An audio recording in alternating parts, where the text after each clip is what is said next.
Quero saudar os irmãos com a graça e a paz do Senhor. Amém. Dizer da nossa alegria, irmãos, do tremor e temor diante dos irmãos de assumirmos esse culto hoje à noite para trazer a palavra que o Senhor colocou em nosso coração para transmitir aos irmãos.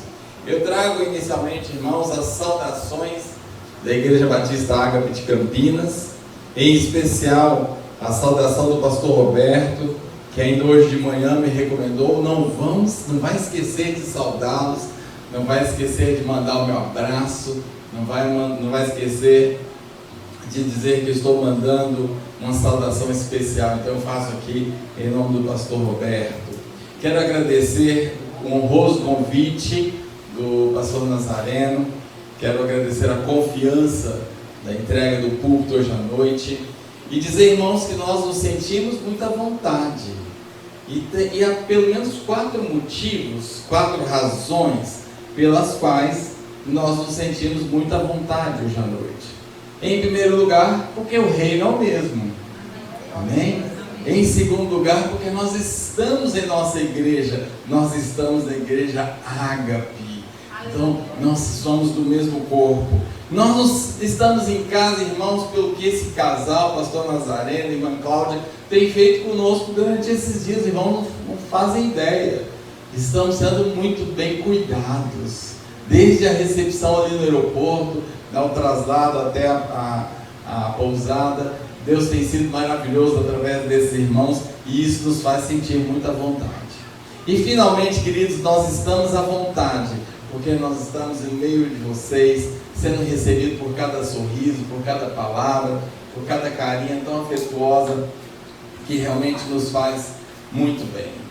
Eu sei que o pastor Nazareno já apresentou, mas não posso deixar de honrar ao Senhor pela vida da minha esposa, Aninha, que nos brindou. Entende por que amo, irmãos? É uma bênção de Deus, né? Eu quero honrar muito a Deus por sua vida, amor. E é por causa dela, irmãos, que estamos aqui hoje à noite.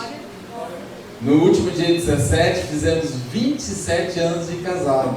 E aprove ao Senhor que o nosso presente fosse estar aqui nesse lugar maravilhoso. Os irmãos não fazem ideia do maravilhoso que é esse espaço, esse lugar que Deus plantou os irmãos. Deus visitou tremendamente a natureza desse lugar, irmãos. É um verdadeiro paraíso. Eu quero dizer, irmãos, que Deus tem um recado especial para a sua vida hoje à noite. Você acredita nisso? Deus tem um recado para você. É pessoal para você. Nós meditaremos nessa noite, irmãos, e eu tenho aqui diante de mim um relógio para não me deixar me perder. Nós vamos meditar sobre o seguinte título. O título é uma pergunta, e eu quero que você considere diante do Senhor essa pergunta: o que te falta? O que te falta? Essa pergunta, que ao mesmo tempo é o título da nossa mensagem, é também um convite à sua reflexão. O que te falta hoje à noite? Se nós pensarmos no ser humano, e se nós pensarmos em formas de definirmos o ser humano, várias ideias virão à nossa cabeça. Nós poderíamos dizer que o ser humano é um ser racional, porque faz uso da razão. Nós podemos pensar que o ser humano é um ser social, porque se relaciona e se encontra sempre em grupo e ninguém vive só.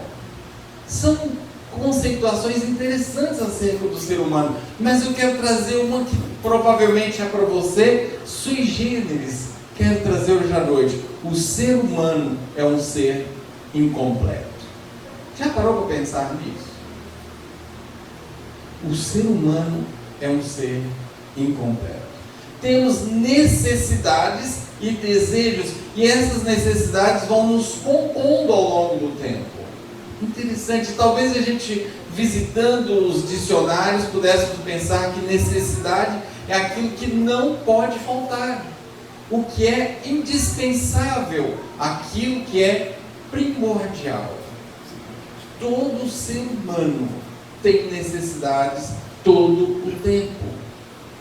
Todo ser humano tem necessidades todo o tempo.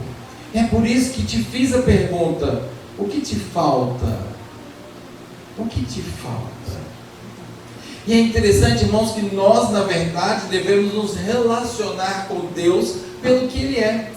Ele é digno de toda adoração, Ele é digno de todo louvor. Por isso que nós estamos aqui hoje à noite, porque Ele é Deus. Mas é bem verdade também que quando nos achegamos ao Senhor, seja na nossa comunhão pessoal, seja na forma de igreja reunida, como hoje à noite se vê, é natural que nós tragamos conosco certos pesos, certas necessidades, certos desejos, certas petições. É natural que seja assim, ainda que o nosso relacionamento com Deus não seja absolutamente ou essencialmente estribado nisso, mas faz parte da nossa relação com Deus. E na verdade o Senhor deseja que entreguemos a Ele as nossas necessidades, os nossos desejos, aquilo que temos falta e necessidade. Então eu queria te convidar, nesse começo de reflexão, a parar um pouquinho e pensar: o que te falta? Quem sabe você pensa: olha, o que me falta é tempo, o que me falta não são recursos materiais. Ah, se eu tivesse dinheiro. Quem sabe você me diga: não, o que me falta hoje à noite é saúde.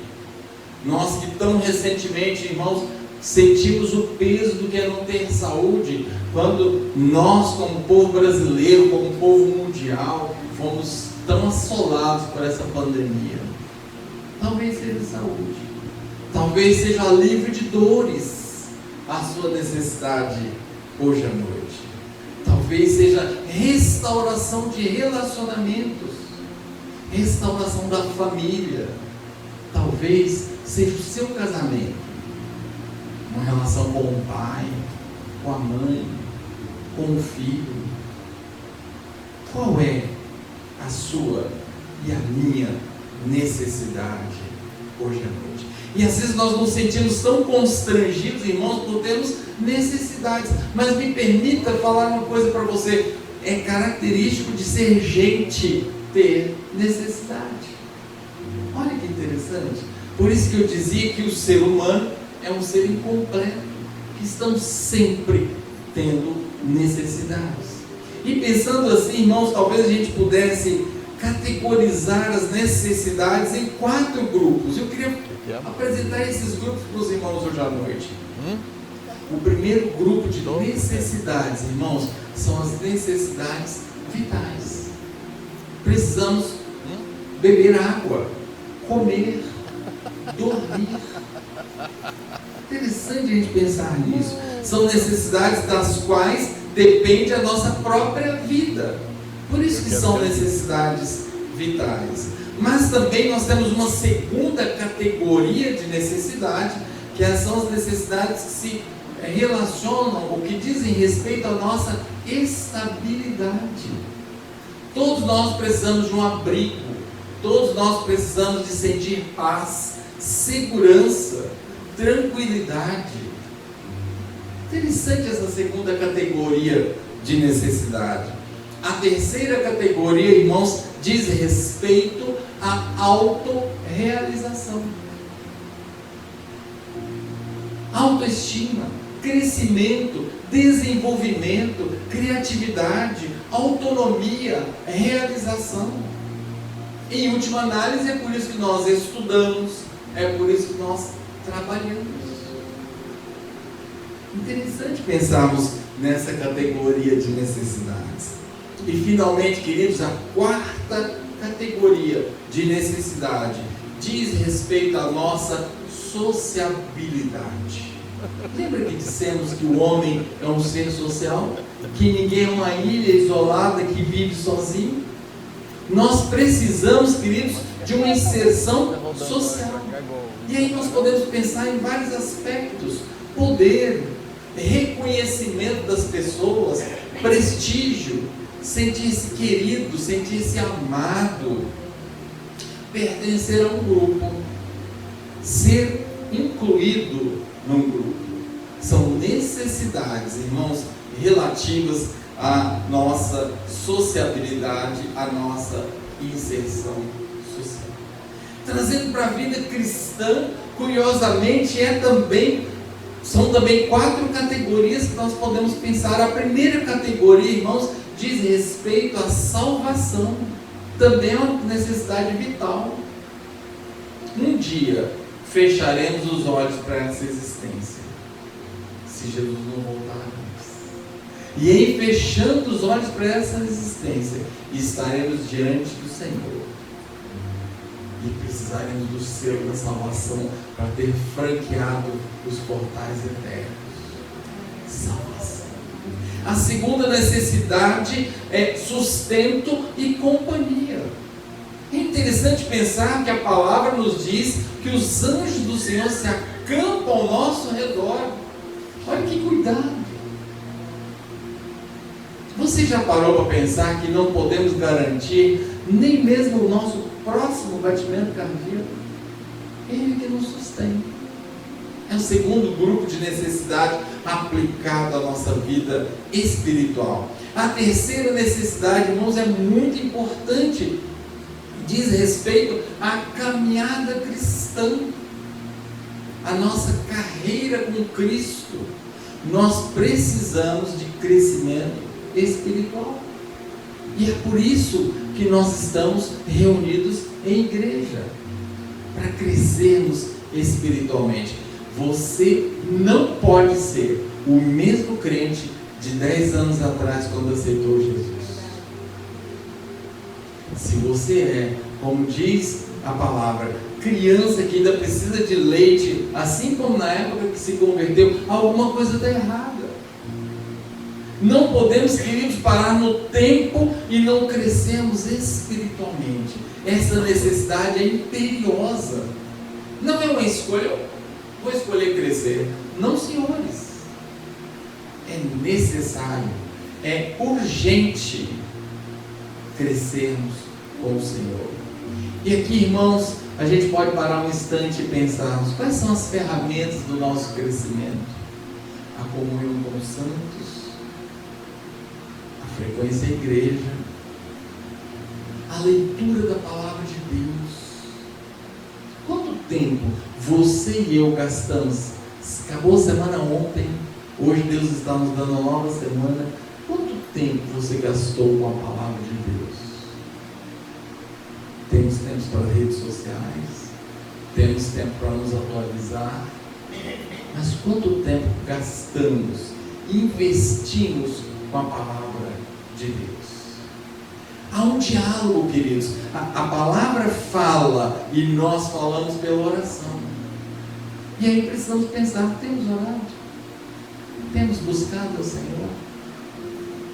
Como é a minha e a sua vida espiritual?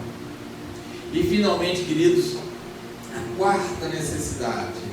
Assim como nós somos pessoas sociáveis e precisamos um do outro, e gostamos disso aqui, da comunhão dos irmãos, e estamos sempre em grupos, assim também há uma outra comunhão.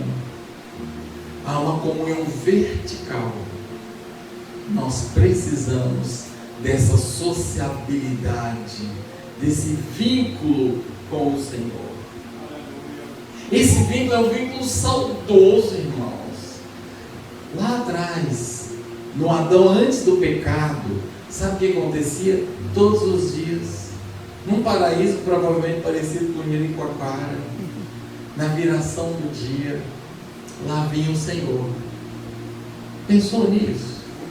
Pensou nesse vínculo? E caminhavam juntos pelo jardim.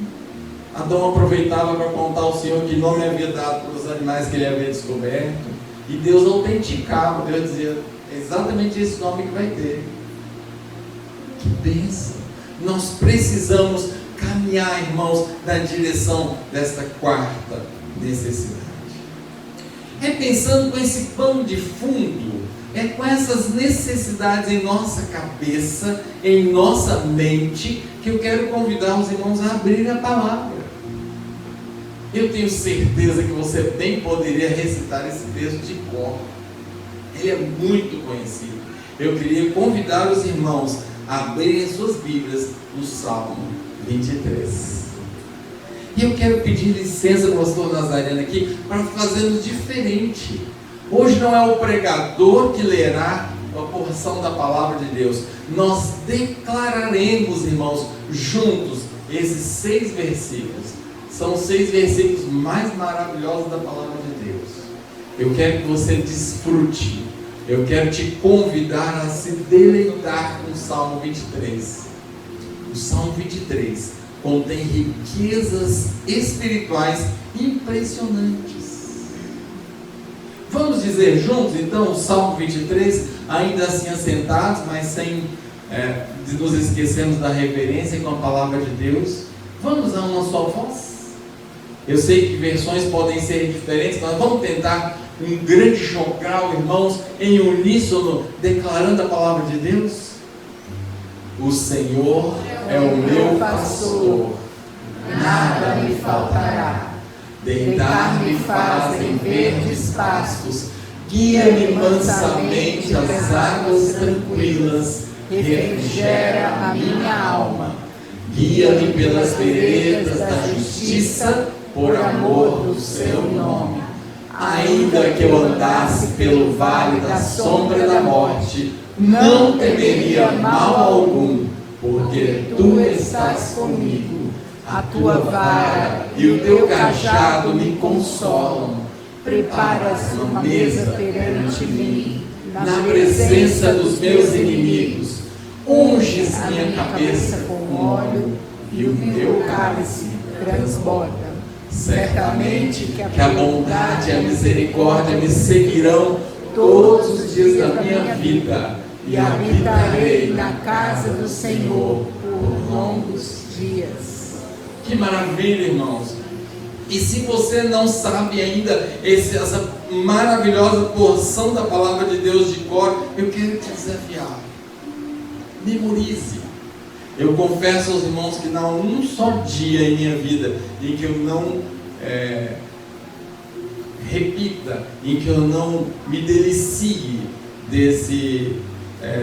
dessa porção da palavra de Deus. E o Salmo 23 tem tudo a ver, irmãos, com essa pergunta. E eu queria pensar, à luz dessa pergunta, o que te falta? Eu quero pensar com você à luz do Salmo 23. As mais antigas tradições judaicas imputam a Davi a autoria do Salmo 23, o conhecido Salmo do Pastor. Não se sabe, irmãos, em que época da vida ele teria escrito o Salmo 23. A maior parte dos estudiosos, no entanto, concordam que ele deve ter escrito já velhinho, no final da vida. Eu quero lembrar a você de que Davi foi, por boa parte da sua vida, pastor de ovelhas. Ele pastoreava as ovelhas de Jessé, o seu pai. E ele testemunhou para o rei Saul que muitas vezes ele enfrentou leões, ele enfrentou ursos para defender aquele pequeno rebanho. Ele estava acostumado à lide, à prática, ao labor do pastoreio. Eu fico imaginando, irmãos, por minha conta e risco, pelo meu próprio romantismo, eu fico imaginando a inspiração que veio a Davi quando ele escreveu esse salmo. Talvez fosse uma noite de verão, talvez o céu estivesse estrelado, ele estava ao relento. O irmão já vai entender por que eu digo que ele estava ao relento. Quem sabe uma pedra encostada à cabeça, a cabeça recostada numa pedra. Quem sabe uma ovelha aconchegada, a ovelha ama aconchegar-se. Talvez uma ovelha aconchegada à sua coxa, as demais deitadas, sentindo-se absolutamente seguras, porque sabia que Davi as defenderia. Talvez naquele momento, Davi olhasse ao céu e, imaginando a sua relação com as ovelhas, transferisse essa relação para o Senhor. Imagina a cena. O Senhor é o meu pastor e nada me faltará. Aqui é um trocadilho interessante, irmãos, a partir daquela relação do pastor com o cuidador da ovelha animal, Davi nos imagina ovelhas sendo cuidadas pelo Senhor. Uma figura maravilhosa. E é interessante a gente pensar em algumas características da ovelha animal, que é absolutamente comparável às nossas características. A ovelha, irmãos, é um animal míope. A ovelha é um animal que enxerga muito mal. E nós também. A nossa miopia espiritual, a palavra diz que não sabemos discernir entre a mão direita e a esquerda, não sabemos fazer escolhas, não enxergamos adiante, não discernimos muitas vezes, tal qual as ovelhas. As ovelhas também são sensíveis às moscas. É muito comum, em relatos de pastores, ovelhas que saíram em disparada, irritadas pela presença de moscas. Aí sabe o que o pastor vinha e fazia? O pastor literalmente melecava a cabeça dela com óleo. E agora, uma vez com a cabeça melecada, as moscas não mais incomodavam. E aqui a gente pode fazer uma comparação, irmãos. As moscas são os ataques do inimigo. Muitas vezes na palavra de Deus nós vamos encontrar a comparação de demônios a moscas. E uma vez que nós estamos ungidos pelo Senhor, não mais sofremos esses ataques. Há uma repulsa imediata, irmãos. Interessante pensarmos nisso. Ovelha é um bicho desorientado por natureza. E eu brinco sempre com a Aninha, como ovelha eu sou nesse sentido, irmãos. Eu sou desorientado. Me perco fácil. Ainda bem que ela está sempre comigo, né? Meu GPS é ambulante. Porque me perco facilmente. É uma característica da ovelha. Ovelha come continuamente.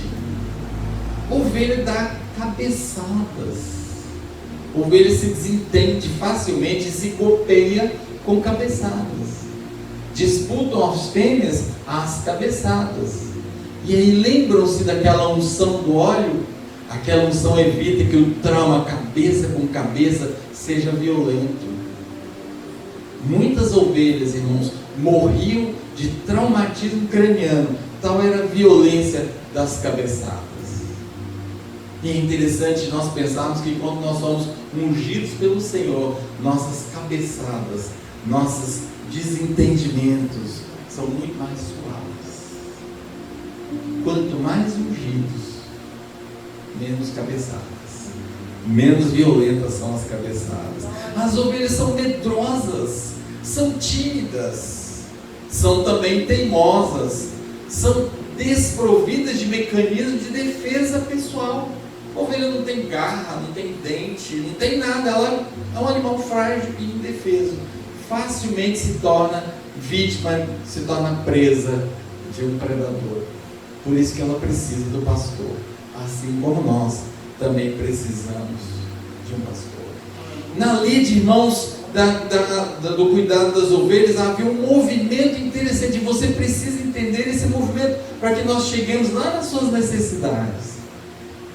No inverno, usava-se o aprisco próximo da casa. Esse aprisco tinha cerca e tinha porteira. E aí nós vamos para João 10 e vamos entender quando Jesus é esse aprisco e quando o pastor abre para as ovelhas, esse aprisco coladinho em casa. E esse aprisco, irmãos, é usado no inverno. Quando o inverno passava, vinha a primavera, logo aquela relva próxima de casa se desgastava. E o pastor então começava a fazer incursões mais distantes. Daqui a pouco vinha o verão. Nós estamos falando de uma região desértica. E agora o pastor precisava caminhar o dia inteiro para chegar num oásis, onde havia águas tranquilas e pastos verdejantes. E aí nós começamos a entender as figuras desse salmo. Só que agora, longe de casa, havia necessidade de se pernoitar ali. Não dava mais para voltar para aquele aprisco próximo de casa. Logo mais, com o avançar do verão, também aquela região se secava, aquele oásis se secava. E agora o pastor começava uma trajetória muito perigosa, de subida pelas escarpas. em busca daqueles planaltos elevados, onde havia sempre e perene vegetação verdinha e gostosa para as ovelhas. Nós precisamos, irmãos, entender essas figuras todas para entendermos o Salmo 23. O Salmo 23 é uma verdadeira descrição da nossa trajetória cristã. Nós nos convertemos nos arredores da nossa casa, da nossa vida longe do Senhor. Mas logo aquela relva ali já não nos serve mais. E precisamos encetar uma caminhada com o pastor. E paramos de oásis em oásis, rumo à escalada da montanha. E o ápice será lá na eternidade. Quando depois de atravessar o vale da sombra da morte, haveremos de alcançar aquele banquete maravilhoso. Oh, glória a Deus! E essa descrição, irmãos, é o verdadeiro retrato da nossa trajetória cristã. Na verdade, o Salmo 23 está inserido numa trilogia. O Salmo 22 anuncia Jesus que vai morrer na cruz em sacrifício por nós. O Salmo 23 é o decalque da nossa vida cristã.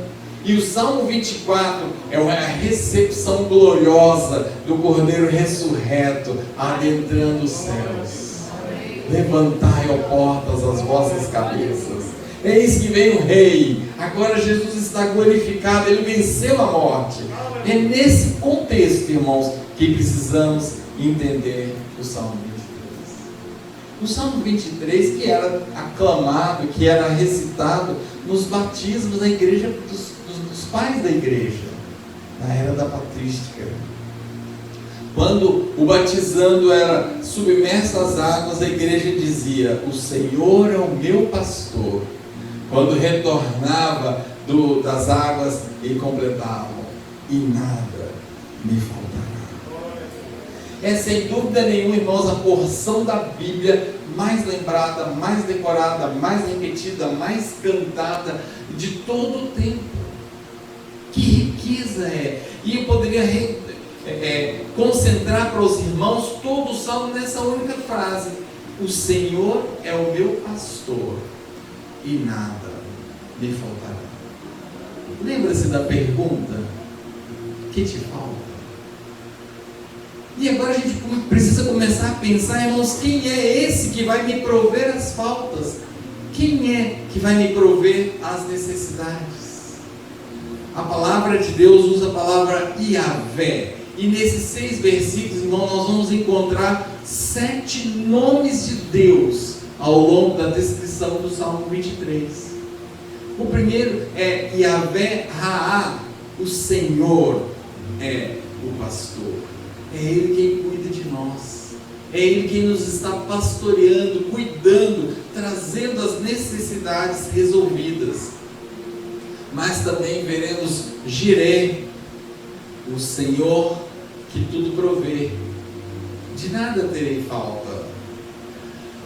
Também encontraremos, quando fala das águas tranquilas, encontraremos o Jiré, o Jeová Shalom. O Senhor é a nossa paz. É assim que Ele nos faz deitar em tranquilidade.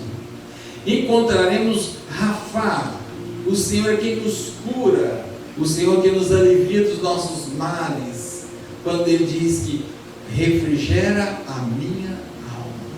Então poderíamos dizer: Ele cura a minha alma. Também encontraremos Chamar, ainda que eu andasse pelo vale da sombra da morte, Ele seria meu sustento. Tzidkenu, Deus, justiça nossa, é o que nós encontraremos quando Ele diz que prepara uma mesa e unge a nossa cabeça. E finalmente lá no versículo 6, quando Ele diz que habitaremos para sempre na casa do Senhor, é o Jeová Nissi. Ele é a nossa bandeira. Que maravilhas! É esse Jeová, irmãos, que nos supre. E é Ele que faz com que de nada tenhamos falta. Nós precisamos entender isso: nada me faltará. A ideia não é que sua conta bancária será engordada de números. A ideia não é que nós seremos necessariamente providos de bens materiais, como o pastor bem disse. A ideia, nada me faltará, é exatamente essa: de nada terei falta. De nada terei falta, ainda que eu nada tenha, de nada terei falta. Isso é maravilhoso, e é mais ainda maravilhoso quando nós pensarmos em outra ideia, irmãos, porque Ele é o nosso pastor, Ele nunca nos faltará. É Ele que não nos falta, e porque Ele não nos falta, nada nos faltará. De nada sentiremos falta. Que maravilhoso! E agora, se a gente pensarmos naquelas necessidades, irmãos, nós vamos encontrar no Salmo 23 a atenção às nossas necessidades físicas, aquelas vitais. É Ele que nos dá água junto às águas tranquilas, é Ele que nos dá pastos. Percebe a atenção às necessidades vitais? Ele é a nossa salvação. É Ele que nos dá estabilidade, guia-me mansamente às águas tranquilas, com Ele sentindo segurança. E é interessante, irmãos, águas tranquilas aqui tem alguns significados que eu preciso transmitir para vocês. Lembra que ovelha é bicho medroso? O simples barulho das correntes de água, de uma cachoeira, pode fazer uma ovelha tão assustada que ela morre de sede, mas não toma água. A tradição conta que muitas vezes o pastor precisa pegar a água e levar à boca da ovelha, porque de tanto medo ela morrerá de sede, mas não se aproximará da água. Águas tranquilas. O pastor chegava e agitava com o seu bordão a água em busca de crocodilos que pudessem estar à espreita para abocanhar uma ovelha. E agora, tendo garantido que não havia animal algum ali, as águas estão tranquilas e disponíveis para a ovelha. É Ele que nos dá estabilidade, segurança, e nós vamos encontrar isto estabelecido no Salmo 23. A terceira necessidade, irmãos, é Ele que nos dá a autorrealização, porque Tu estás comigo. Olha que companhia maravilhosa, porque Tu estás comigo, a Tua vara e o Teu cajado me consolam. Lendo essa porção da palavra de Deus, irmãos, muitas vezes nós temos a ideia daquele consolo para alguém que está chorando. O Senhor é também esse consolador, mas o significado aqui é muito mais profundo. O consolar aqui na língua hebraica é um restaurador, é um verdadeiro construtor, é um verdadeiro reformador de casas. Sabe aquela ideia daquela pintura toda quebrada, toda descascada, e você leva para o restaurador, ele vai consolar a pintura. E muitas vezes consolar inclui arrancar lascas, aparentemente estragar mais ainda. Muitas vezes o consolo do Senhor dói, mas é Ele que nos consola, Ele que nos reforma, Ele é que nos faz de novo, irmãos. E a quarta necessidade, irmãos, Ele é quem prepara uma mesa na presença dos nossos adversários. Que honra! Que lugar diferenciado que Ele nos coloca. Os nossos adversários hão de assistir à nossa honra pelo Senhor, porque é Ele quem estabelece a mesa, é Ele quem nos supre, é Ele quem nos alimenta. Esse é o Senhor, que é o nosso pastor. E finalmente a quarta necessidade leva-nos a pensar no sentido do pertencimento. E há dois momentos no Salmo 23 que precisamos parar para pensar, porque Ele é o nosso pastor, a sua bondade e a misericórdia nos acompanharão todos os dias da nossa vida. Que coisa maravilhosa! Que suprimento é esse? E é interessante que essa palavra bondade tem o significado da graça. Aqui nós estamos falando de uma era antes do sacrifício de Jesus, mas nós podemos entender essa bondade como a graça. Há 4 atributos do Senhor quando se relaciona conosco, irmãos, que nós precisamos pensar. A graça, receber o que não merecemos. nós merecíamos a morte. E Ele, sem que nós merecêssemos, deu-nos vida. E vida em abundância. Misericórdia, deixar de receber o que merecíamos. Merecíamos a punição pelos nossos pecados. E Ele veio e se aniquilou em nosso favor. Mas há também em nosso favor, queridos, o seu poder e a sua glória. Imagina você caminhando e o poder e a glória e a graça e a misericórdia te acompanhando todos os dias, onde quer que você vá, todo o tempo. Que garantia maravilhosa, irmãos. Que garantia maravilhosa. Até que um dia, quando enfrentarmos a morte, temos garantido por esse pastor que habitaremos em sua casa por longos dias, ou outras traduções dizem por toda a eternidade. Que garantia maravilhosa. É sobre essa ótica, irmãos, que eu quero perguntar novamente do que nós temos falta. Hoje a palavra do Senhor quer nos dizer que quando nós buscamos o essencial para a nossa vida, as demais coisas são acrescentadas. Lembra o que diz a palavra? Buscai primeiro o reino de Deus. Busque primeiro a relação com esse pastor que quer cuidar de você. Busca primeiro a relação com esse pastor que te mantém. Busque em primeiro lugar as coisas do reino de Deus. E as demais, Ele conhece o nosso coração. A palavra diz: agrada-te do Senhor, e Ele concederá o que deseja o seu coração. Alguém disse, irmãos, não diga a Deus, eu tenho um grande problema. Diga ao problema, eu tenho um grande Deus. E hoje é o que o Senhor quer nos dizer hoje à noite. Não olhe primariamente para as suas necessidades. É o contrário. Elas serão automaticamente atendidas quando o Senhor for o nosso pastor. Porque Ele não nos falta. Absolutamente não nos falta. E quando nós o temos como pastor, de nada temos falta. Isso é maravilhoso, irmãos. É maravilhoso pensarmos que o Senhor, e aqui eu quero trazer a lembrança, o artigo definido é o pastor. A palavra não diz o Senhor é um dos pastores. Ele é absoluto, é só Ele que é pastor. Outro detalhe que eu quero chamar a sua e a minha atenção é o pronome possessivo. Ele é o meu pastor. E antes de parecer uma fala egoísta, não, ela denota relacionamento pessoal, meus irmãos. Não adianta o Senhor ser o meu pastor.